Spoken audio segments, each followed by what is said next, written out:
നമസ്കാരം. സ്റ്റോറി വേൾഡിലേക്ക് എല്ലാവർക്കും സ്വാഗതം. ഞാൻ ഇന്ന് പറയാൻ പോകുന്നത് UAE ഷാർജയിൽ നടന്നൊരു കഥയാണ്. എനിക്കൊരു ഫ്രണ്ട് ഉണ്ട്, മലയാളിയാണ്. അവൾ വർക്ക് ചെയ്യുന്നത് ഷാർജയിലാണ്, നീന. അവൾ പറഞ്ഞൊരു കഥയാണ്. ഞാൻ ഇങ്ങനെ ഒരു കഥയുടെ ചാനൽ തുടങ്ങുമെന്ന് പറഞ്ഞപ്പോൾ അവൾ എനിക്ക് അയച്ചു തന്നൊരു കഥയാണിത്. കഥയല്ല, നടന്ന സംഭവമാണ്. അപ്പോൾ ഈ നീനയ്ക്ക് ഒരു സുഹൃത്തുണ്ട്. അവളുടെ പേര് സൂസി എന്നാണ്. സൂസി ജോലി ചെയ്യുന്നത് ഒരു ഹൗസ് മെയ്ഡ് ആയിട്ടാണ് ജോലി ചെയ്യുന്നത്.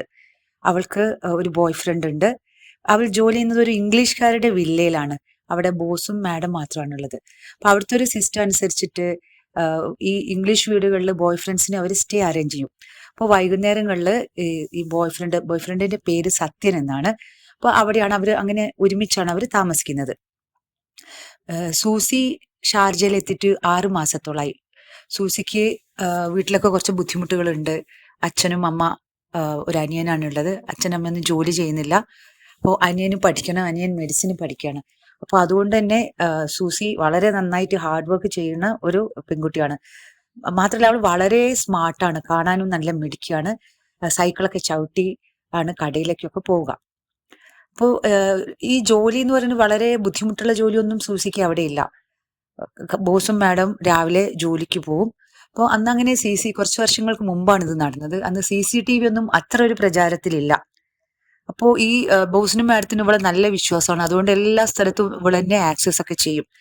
പിന്നെ അതുപോലെ ഈ ജോലി ഇവർക്കൊരു ബ്രേക്ക് ഉണ്ടാവും. നമ്മളെ കേരളത്തിലെ പോലെയല്ല, ബ്രേക്ക് ഇല്ലാണ്ട് ജോലിയല്ല. അവിടെ ഒരു 2 മണിക്ക് അവർക്കൊരു ബ്രേക്കിന് കയറിയ 4 മണി വരെ അവർക്ക് ബ്രേക്ക് എടുക്കാം. അപ്പൊ നോർമലി ആ സമയത്ത് വേണമെങ്കിൽ എന്ത് ചെയ്യാം, അവർക്ക് വേറെ എവിടെയെങ്കിലും ജോലിക്ക് പോകണമെങ്കിൽ പോവാം, അല്ലെങ്കിൽ എങ്ങനെയാണോ പുറത്തോട്ട് പോകണം അതൊക്കെ പോവാം. അതിനുള്ള ഫ്രീഡം ഒക്കെ ഉണ്ട്. അപ്പൊ സാധാരണയായിട്ട് സൂസിക്ക് കുറച്ച് പൈസയുടെ ഒക്കെ ആവശ്യമുള്ളത് കൊണ്ട് സൂസി വേറെ ജോലിക്ക് ഉണ്ടോന്ന് അന്വേഷിക്കാൻ വേണ്ടിയിട്ട് സൈക്കിളൊക്കെ എടുത്തു പോവും. അല്ലെങ്കിൽ എന്തെങ്കിലും ജോലിക്കോ ഒക്കെ അറിയുന്ന ആൾക്കാരുടെ അടുത്ത് പോയി ജോലി ചെയ്യും. ഇതൊന്നും ഇല്ലെങ്കിൽ അവൾ എന്ത് ചെയ്യും, അവള് റൂമിൽ വന്നിട്ട് കിടന്നുറങ്ങും. അങ്ങനെയാണ് ചെയ്യാറ്. അപ്പോ 6 മാസമൊക്കെ ആയി അവള് വന്നിട്ട്. ഇപ്പോ ഒരു ദിവസം അവക്ക് പുറത്തൊന്നും ജോലിയില്ല. അപ്പൊ 2 മണിയായപ്പോ അവക്കൊരു ബ്രേക്ക് ആയി. അപ്പൊ അവള് വിചാരിച്ചൊന്ന് വീട്ടിൽ വന്ന് കിടന്നുറങ്ങട്ടേന്ന്. അപ്പൊ അവളുടെ മുറി അത്യാവശ്യം വലിപ്പമുള്ളൊരു മുറിയാണ്. ഒരു ഇളം നീല നിറത്തിലുള്ള പെയിന്റ് ഒക്കെ അടിച്ചിട്ട് അതില് ഒരു കട്ടിലുണ്ട്. തൊട്ട് ഓപ്പോസിറ്റ് ആയിട്ട് ഒരു സോഫയാണുള്ളത്. അപ്പോ അവള് ഒരു ദിവസം അവിടെ വന്ന് വേഗം ഒന്ന് ക്ഷീണായപ്പോ ഒന്ന് കിടന്നുറങ്ങി. ഉറങ്ങിയില്ല, കുറച്ച് സമയം ഇങ്ങനെ ഉറങ്ങാണ്ടിരുന്നു. പിന്നെ കുറച്ചൊക്കെ കഴിഞ്ഞപ്പോ അവള് ഉറങ്ങി.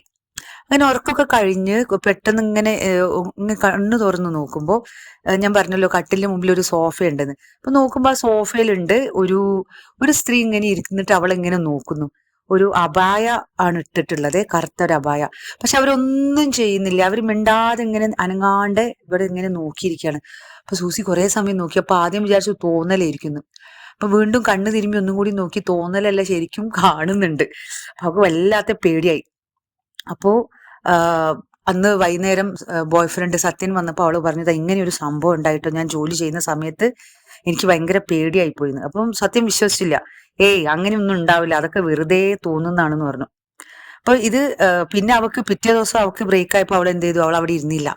ബോസും മാഡം വരുന്നവരെ അവള് പുറത്ത് വെറുതെ ഷോപ്പിങ്ങിനൊക്കെ പോയി. അപ്പം ഇത് കഴിഞ്ഞിട്ട് കുറച്ച് ദിവസങ്ങളൊക്കെ ആയി.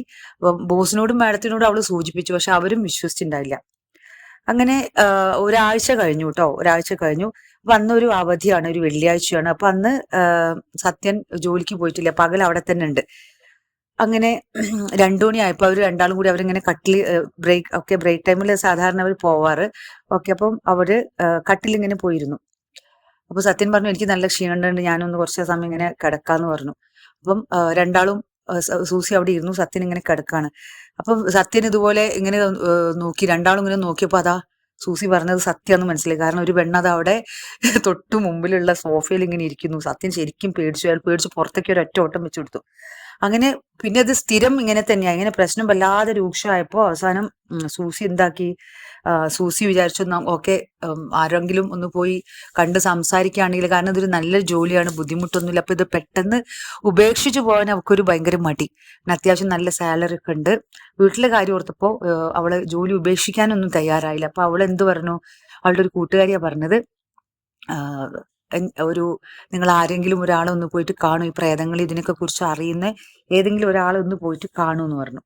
അങ്ങനെ ഇവര് ഷാർജയിൽ നിന്നൊരു കുറച്ച് ദൂരമുള്ള ഒരു സ്ഥലത്തോട്ട് പോയി. ഒരാൾ സജസ്റ്റ് ചെയ്ത പോലെ അവിടെ ഒരു ആളെ പോയിട്ട് കണ്ടു. കാരണം ഇങ്ങനത്തെ കാര്യങ്ങളൊക്കെ കുറിച്ച് അറിവുള്ള ഒരാള്. അപ്പൊ അയാൾ പറഞ്ഞ എന്താന്ന് വെച്ചാല് ഇവിടെ മുമ്പ് ഈ വില്ലയിൽ ഒരു പെൺകുട്ടി മുമ്പ് ജോലി ചെയ്താണോ അതറിയില്ല, മുമ്പ് അവിടെ ആരോ ഒരാള് മരിച്ചിട്ടുണ്ടായിരുന്നു. അപ്പോ അതായിരിക്കാം, അവരുടെ ഒരു പ്രേതമായിരിക്കാം എന്നാണ് അവര് പറഞ്ഞത്. പിന്നെയും സൂസിക്ക് പിന്നെ അവക്ക് പിന്നെ ഓരോ തരത്തിലുള്ള അസുഖങ്ങൾ വന്നു തുടങ്ങി. ഈ ബ്ലീഡിങ് തന്നെ കണ്ടിന്യൂസ് ആയിട്ട് ബ്ലീഡിങ് 6 മാസത്തോളം. അവക്ക് കുറെ ഡോക്ടറെ അടുത്ത് പോയി, ഒരു മാറ്റമില്ല. അവസാനം അവള് ആ ജോലി വിട്ടിട്ട് പോയി. പിന്നെ വേറെ അവളെ കുറിച്ച് പിന്നെ നമുക്ക് അറിവൊന്നും കിട്ടിയിട്ടില്ല. പിന്നെയും കുറച്ച് കഴിഞ്ഞപ്പോ ഇവിടേക്ക് വന്നത് വേറൊരു ശ്രീലങ്കക്കാരി തന്നെയാണ് വന്നത്, വാഹിദ എന്ന് പറഞ്ഞൊരു പെണ്ണ്. ആ വാഹിദ എന്ന് പറയുന്നത് എന്റെ സൂസിയെ പോലെ തന്നെ നല്ല മിടുക്കിയാണ്. പിന്നെ അത്യാവശ്യം നല്ലോണം പ്രാർത്ഥനയും കാര്യങ്ങളൊക്കെ ഉണ്ട്. അതിനേക്കാളും കൂടുതൽ അവൾക്ക് ഭയങ്കര ധൈര്യമാണ്. നല്ല ധൈര്യമാണ്, ഒന്നിനെയും പേടിയില്ല. കാണാൻ നല്ല സുന്ദരിയുമാണ്. ഇതേപോലെ ഈ വാഹിദയ്ക്കും ഇതേ അനുഭവം ഉണ്ടായി. എന്താന്ന് വെച്ചാൽ വാഹിദ 2 മണിയാകുമ്പോൾ ഇതേപോലെ അവിടെ റെസ്റ്റ് എടുക്കാൻ വരുന്നു. അപ്പൊ തൊട്ട് മുമ്പിൽ അതേപോലെ ആ ഒരു പെണ്ണിരിക്കുന്നു. പക്ഷെ വാഹിദയ്ക്ക് പേടി ഉണ്ടായില്ല. വാഹിദ ചോദിക്കും അപ്പൊ അവളടുത്ത്, നീ എന്തിനാ ഒക്കെ, നീ ആരാണ്, നീ എന്തിനാണ് എന്നെ ബുദ്ധിമുട്ടിക്കാൻ വന്നിരിക്കുന്നത്, ഇങ്ങനെയൊക്കെ ചോദിച്ചുകൊണ്ടേയിരിക്കും.